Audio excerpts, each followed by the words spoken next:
How to control your own schedule. Sometimes people use their job as their blanket excuse for not being in control of their schedule.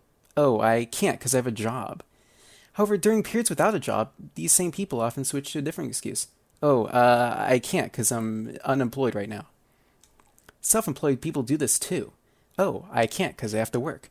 Your finances may fluctuate over time, but no matter what, time is passing. You have the same number of days this month that anyone else has. You're free to decide how you use these days. If you want to spend this time on work, you can do that. If you want to spend this time on growth and lifestyle activities, you can do that too. You have more control than you think. Many people have a hard time accepting the responsibility of being in control, so they yield this control to someone else. The truth is that you're still in control all along because you can make a different decision whenever you desire. If you give control of your schedule to a boss, a company, a client, a spouse, or anyone else, that's a temporary choice, an assignment. These people don't actually have control over your time without your consent. You can always change your mind and start saying no thanks to their requests. Not having control over your schedule can be stressful, but lack of control is an illusion. You chose to put yourself in that situation, and you didn't have to. You could have made different decisions, and you still can. If you don't like the stress, you can take back control and make different decisions.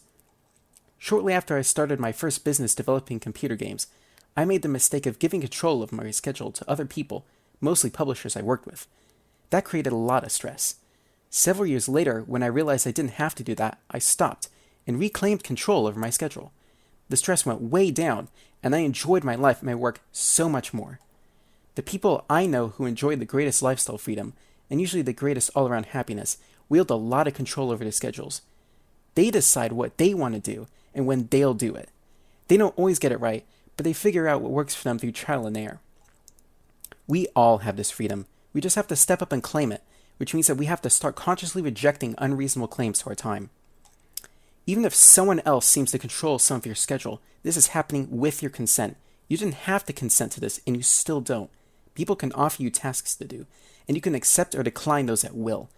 Either way, there are consequences. You control your schedule. You can pretend that you don't, but yielding control to someone else is only a mind game you play with yourself. The real consequences. What are the consequences of not following orders? You may get chastised. You may get fired or rejected. What keeps you in line is the fear and resistance regarding those consequences.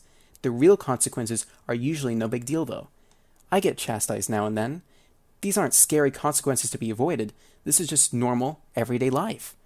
Look at the flip side. Have you ever thought about the consequences of obedience and passivity? What are the consequences of following too many orders? You may not be able to travel much. You may not have time to explore rich and rewarding social life with quality friends. You may not have time to set and achieve your own goals. You may miss out on life itself. There are consequences on both sides. The question I like to ask is this: which path will yield the most growth in the long run?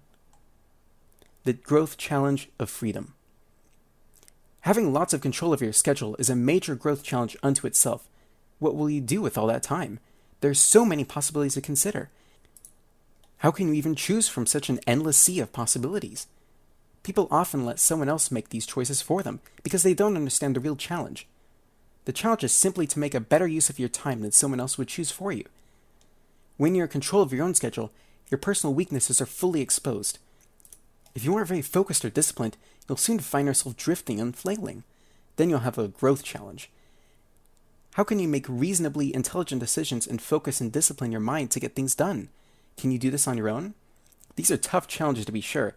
That's why the self-determination route appeals to me so much. These challenges really push me to grow. I find myself dropped into a sea of possibilities, and I must learn to swim. This challenge is there for all of us. Just because we pretend it isn't there doesn't make it recede. You can give someone else control over your schedule, but the personal growth challenge remains intact. The invitation to greater growth is always present. You can embrace this challenge by consciously wielding control over your own schedule, acknowledging that you can never truly assign this responsibility to someone else, or you can go dark and pretend you are in control. Oh, I can't because I have a job isn't a valid excuse for not tackling other growth challenges.